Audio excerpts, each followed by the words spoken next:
করে এই যে জিনিসটা এটাই বেশি গুরুত্বপূর্ণ বিষয়। তো আজকে এখানে করেছি।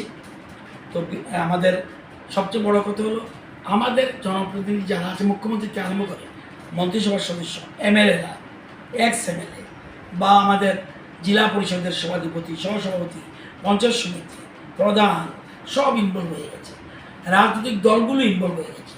কারণ সব কথার মূল কথা হলো অন্য।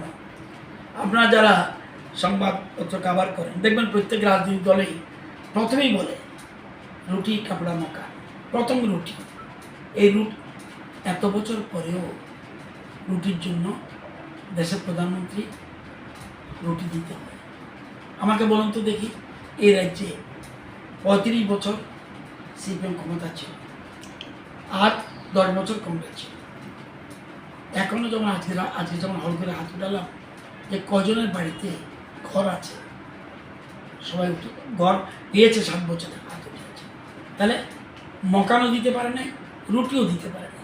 আজকে আমাদের রাজ্যে অনাহারে কেউ মারা যায় এই কথা প্রমাণ করতে পারলে, এটা বিভিন্ন রকম স্টোরি বানায়, বিরোধী দলের কতগুলি কার্যকলাপ আছে, একটা লোক অনাহারে মৃত্যুর খবর পাবেন না। এবং অনাহারে অল্পাহারেও নয়, 3 বেলা খেতে পারে। আমাকে আপনারা 3জন সাংবাদিক এখানে আছে, সাবরুমে, আপনাদের সামনে না জেনে বলছি, সাবরুমে কোনো বাড়িতে গিয়ে, প্রত্যেক বাড়িতে ব্যাঙ্ক অ্যাকাউন্ট আছে, একটু খবর নিয়ে দেখবেন কার অ্যাকাউন্টে 2 থেকে 3 হাজার টাকা নেয়। একটা এনে দেবেন আমাকে, একটা। আজকে এই জিনিস অর্থাৎ মানুষের পার ক্যাপিটা ইনকাম বেড়েছে, আয় বেড়েছে। মানুষ এখন যত মানুষের আয় বাড়বে, অনেকে বলবে, দেখবেন রাজনৈতিক দলগুলি বলে যে জিনিসপত্রের দাম বেড়েছে। ইট ইজ নট এটা কোনো ইস্যু না। ইস্যুটা এই, আমি যে পার ক্যাপিটা আমার যে জিনিসপত্রের দাম বেড়েছে, এটা ক্রয় ক্ষমতা আমার আছে কিনা, this is the main thing. কোনোদিন কংগ্রেস আসুক, যে দলে আসুক, কোনোদিন জিনিসপত্রের দাম কমবে না কারণ ছাড়া। তাহলে দেখতে হবে এর সাথে পাল্লা দিয়ে আমার ক্রয় ক্ষমতা বাড়াতে পেরেছি কিনা। আজকে পার ক্যাপিটা ইনকাম কত চিন্তা করা যায়? 1,744 টাকা ছিল, আর এখন 1,77,000 টাকা পার ক্যাপিটা ইনকাম গড়ে ত্রিপুরায়। তাহলে মানুষের মাথা পিছু আয় বেড়েছে, এবং এর মূল ভিত্তি কিন্তু কৃষি।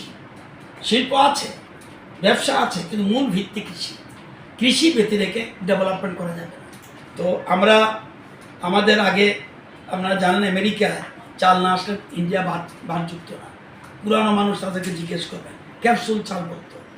আজকে আমাদের দেশের চাল বিদেশে রপ্তানি হয়। এটা কার কৃতিত্ব? কৃষকদের কৃতিত্ব এবং প্রধানমন্ত্রীর উদ্দীপনা। এই উদ্দীপনা নিয়ে এবং এই জন্যই কৃষকদের পায়ে হাত দিয়ে প্রণাম করছি। এই কারণে তারা অন্নদাতা ভগবান। আমি শুধু ভগবান ভগবান গড গড বললেই হবে না, আমি শুধু গড বলবো আর বসে থাকবো হবে না।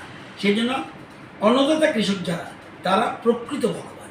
এই জন্য তাদের পায়ে হাত দিয়ে প্রণাম করছি, যাতে তারা উৎসাহিত হয়। আগে কোনোদিন শুনেছেন স্টেজে বসবে?